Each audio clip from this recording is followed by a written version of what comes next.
1 Corinthians 13:4. Love is patient and kind. Love does not envy or boast. It is not arrogant or rude. Now, if I could sum up kindness, gentleness, faithfulness, goodness in one verse, that would be that. It's so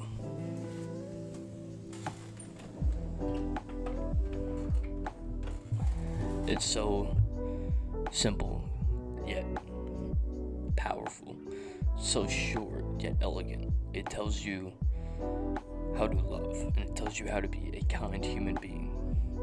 And this video is all about how to be a gentleman, which is an often overlooked part of self-improvement or just masculinity in general. A lot of people talk about it, they boast about it, try to give advice and things like that, but they forget about the aspect of being gentle. Men aren't supposed to be submissive, they're not supposed to be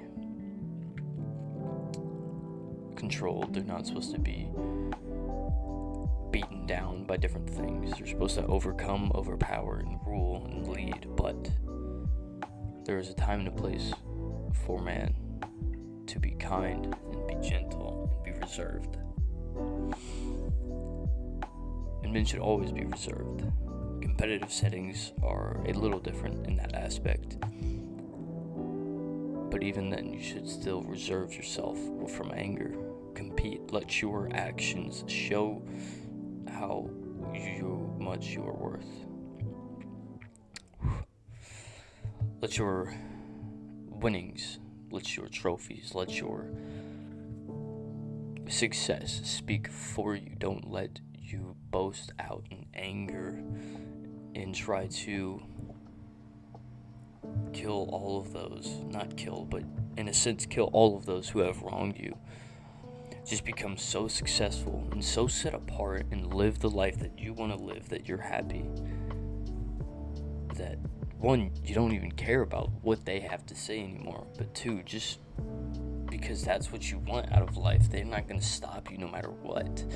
So yes, in competitive settings for sports and different things like that, yes, it is okay, and it is encouraged for you to compete, get better, and not really be a gentleman in a sense, but still respect your opponent, treat him with sportsmanship.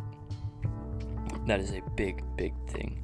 Sportsmanship has gone by the wayside recently, and it's just being so competitive in that field where everyone's trying to win, and obviously that's the case, but it's changed so much for no reason. The sports are still the same, the goal is still the same, but the people playing them have changed.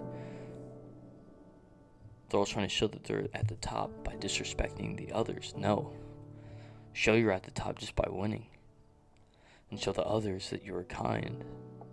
That you've gotten to the top by being a good person. By just working and still treating others with the utmost respect that they deserve. And yes, when someone disrespects you, you are able to flip that switch. But don't do it in a way where you will just go down at them. Where, let's give an example. You're talking to someone, right? And you're talking to them about different things that you want to do, your goals, your aspirations out of life, places that you want to be, escaping the matrix, as some people would say.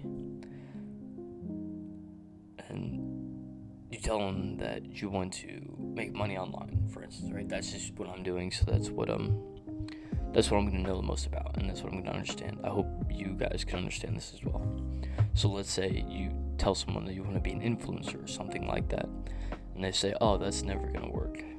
And you tell them, no, I'm working. I can do it. I've done a lot of things.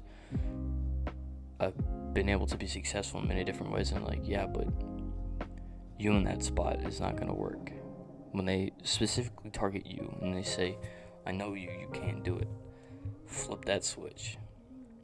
And even then, don't crack down on them. Yes, crack down on them in that moment. Say, be reserved, be gentle. Say, what did you mean? What do you mean by that? What is your point? In a sense, right? And if they still come back at you, eventually walk away. And then do the thing that you said that you were going to do. So for me, if I said I want to be an influencer or just make money online, and they said, you can't do that. Let's say, watch this, and then go and do that thing. Yes, maybe after 1 year, they're still right. 2 years, they're still right. 3 years, maybe they're still right. And they think that they've won, that they've been right the whole time. That's because they're measuring in days, not decades. For me, I'm measuring in a long term. So maybe in a few months, I won't have it. Maybe in 8 months, I won't have it. Maybe in a whole year, I still won't have it. But at the end of the day, I will be able to have that life I want. And when I make that person that wronged me may not even see. At that point, I don't care. But if they do, they will see that they were wrong. And then that I've won. That's how to deal with problems and disrespect. Part of the reason I'm making this video is because I struggle when people disrespect me. I struggle to hold that standard, hold that masculine standard of being stoic. Anger is my one emotion. I think it's the problem for most young men. It's the one emotion that gets them the quickest and the most. When they're angry, that's when they lash out. When they're sad, they don't. When they're unhappy, they don't. When they're annoyed, they don't. When they're angry, they will try and ruin your world. So that's the one emotion that I wanted to focus on in this video. But here's the last part about being a gentleman and being a leader in general. Make others feel important. Make sure that you know that you mean what you say. I have a story. There's this man at a shopping store, him and one of his friends, and they were shopping, right? And the cashier was willing to bag things for him because in this store the customers bag it themselves. And this man's friend started bagging, and the shopper said, "Hey, can I have one of those bags?" And this man grabbed one, looked her in the eye, and said, "Thank you, ma'am.